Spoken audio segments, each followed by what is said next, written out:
बुखार आना स्टार्ट हो जाता है जो कि 102 फलां को डबल नमूनिया हो गया। तो ये डबल नमूनिया आपको सिम्टोमेटिकली या अलामती आपका इलाज कर रहे हो, जान भी ले सकता है। Welcome to our YouTube channel, Mixed Info. अस्सलाम वालेकुम guys, welcome to my YouTube channel mixed info. तो आज की अपनी इस वीडियो में मैं आपके साथ बात करूंगा जी बड़े कॉमन टॉपिक जिसको हम निमोनिया बोलते हैं। तो निमोनिया वर्ड से अक्सर आप लोग वाकिफ होंगे, आपने जरूर सुना होगा कि फलां शख्स को निमोनिया हो गया, फलां बच्चे को निमोनिया हो गया। लेकिन अक्सर लोगों को ये क्लियर नहीं है कि आखिर ये निमोनिया होता क्या है, इसकी वजूहात या अलामात क्या होती हैं, इसकी तशखीस या डायग्नोज कैसे की जाती है और इसका इलाज कैसे किया जाता है। तो ये सारी डिटेल इंशाल्लाह इस वीडियो में मैं आपको दूंगा। लेकिन उससे पहले आपसे गुजारिश करूंगा, अगर आपने अभी तक मेरे इस चैनल मिक्स्ड इन्फो को सब्सक्राइब नहीं किया हुआ तो मेरे इस चैनल मिक्स्ड इन्फो को सब्सक्राइब जरूर कीजिएगा, साथ में बेल आइकन को भी जरूर दबाइएगा ताकि मेरे आने वाली वीडियोस भी आप तक पहुंचती रहें। और अगर लास्ट में ये वीडियो आपको पसंद आती है और आपकी इन्फॉर्मेशन में इजाफा होता है तो लाइक भी जरूर कीजिएगा। तो चलते हैं अपने टॉपिक की तरफ। तो सबसे पहले अगर बात की जाए कि आखिर ये निमोनिया है क्या, तो आम अल्फाज में फेफड़ों की सोजश को हम निमोनिया बोलते हैं। फेफड़े यानी कि लंग्स, हमारे जिस्म में दो फेफड़े होते हैं, ठीक है। अक्सर आपने ये वर्ड सुना होगा कि फलां को डबल निमोनिया हो गया। तो ये डबल निमोनिया से क्या मुराद है, यानी कि अगर आपका एक हिस्से आपके एक फेफड़े में निमोनिया की शिकायत है तो वो सिंगल निमोनिया होता है। लेकिन आपके अगर दोनों फेफड़े मुतासिर होते हैं और दोनों साइड्स पे निमोनिया की शिकायत हो जाती है तो इस हालत को हम डबल निमोनिया बोलते हैं। अब इसमें होता यह है कि आपके फेफड़े के अंदर सांस की नालियों में सोजश होना स्टार्ट होती है एल्वियोलाइज या एयर सैक्स में। उसके बाद ये मैं पिक्चर दिखा देता हूँ। उसके बाद ये एयर सैक्स पानी के साथ या फ्लूइड के साथ भरना स्टार्ट हो जाते हैं। उसके बाद आपका फेफड़ा सख्त होना स्टार्ट हो जाता है जिसको हम कंसोलिडेशन बोलते हैं। तो ये हालत होती है जी निमोनिया की, या इसको हम कहते हैं निमोनिया। अब अगर बात की जाए इसकी वजूहात या इसकी कॉजेज की कि आखिर निमोनिया की वजह क्या बनती है, तो उसमें सबसे बड़ी वजह है बैक्टीरिया। बैक्टीरियल इन्फेक्शन इसकी सबसे बड़ी वजह है। उसके अलावा मुख्तलिफ वायरसेस भी इसकी वजह बनते हैं, खासतौर पर रहीनो वायरस। और उसके अलावा आपने ये पिछले सालों में देखा होगा कोरोना के पेशेंट्स में भी अक्सर निमोनिया की शिकायत होती रही है, तो उसकी वजह से भी निमोनिया हो सकता है। मुख्तलिफ वायरसेस इसकी वजह बन सकते हैं। उसके अलावा कुछ पैरासाइट्स या फंगस भी इसकी वजह बनते हैं। उसके अलावा कोई केमिकल इनहेलेशन, कोई तेजाब वगैरह, एसिड वगैरह अगर आप इनहेल कर लेते हैं, सांस के जरिए अपने फेफड़ों में ले जाते हैं, वो भी इसकी वजह बन सकता है। यानी कि अगर आप किसी ऐसी फैक्ट्री एरिया में काम करते हैं या किसी ऐसे तेजाब के साथ काम करते हैं जो कि अगर आप इनहेल कर लें तो नुकसान की वजह बनता है, तो वो भी आपको फेफड़ों में जाके निमोनिया काज कर सकता है।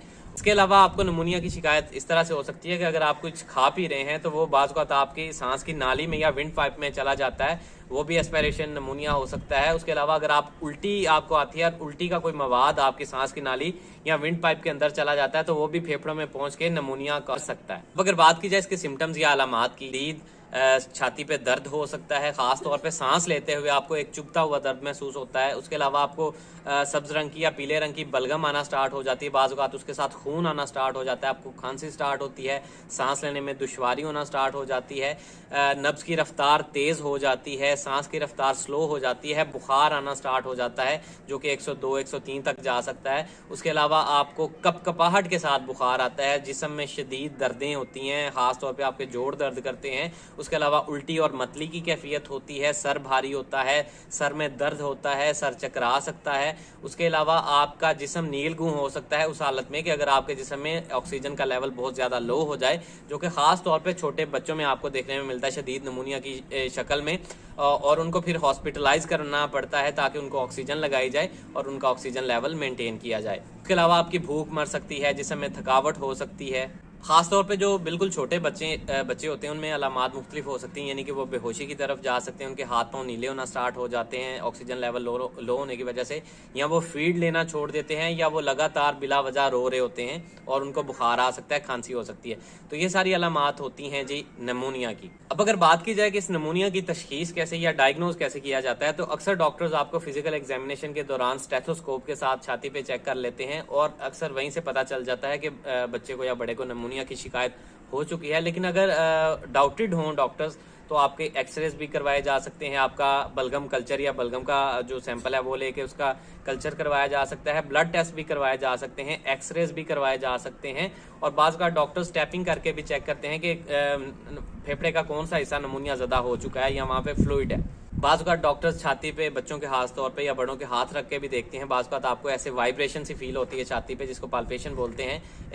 ये भी तरीकाकार इस्तेमाल किया जा सकता है इसकी तशख़ीस के लिए। अब अगर बात की जाए इसके ट्रीटमेंट या इलाज की कि इसका इलाज कैसे किया जाता है, तो जैसे कि मैंने आपको बताया कि इसकी मुख्तलिफ वजूहात हो सकती हैं, यानी कि मुख्तलिफ वायरसेस, मुख्तलिफ बैक्टीरियाज, फंगस या पैरासाइट को केमिकल इन्हेलेशन इसकी वजह बन सकती है, तो उसके हिसाब से ही ट्रीटमेंट होता है। यानी कि अगर आपको बैक्टीरियल इन्फेक्शन है तो उसमें मोस्टली एंटीबायोटिक्स का इस्तेमाल करवाया जाता है, जो कि इस्तेमाल करने से 2-3 दिन के अंदर ही रिकवरी आना स्टार्ट हो जाती है और पेशेंट सेहतयाब हो जाता है। लेकिन अगर आपको वायरल इन्फेक्शन है, वायरस की वजह से निमोनिया हुआ है, तो वो आहिस्ता आहिस्ता खुद ही रिकवर करता है। डॉक्टर्स आपको सिम्टोमेटिकली या अलामती आपका इलाज कर रहे होते हैं, यानी कि अगर आपको दर्द है तो उसके लिए पेन किलर्स या बुखार का अद्वियात दी जा रही होती हैं।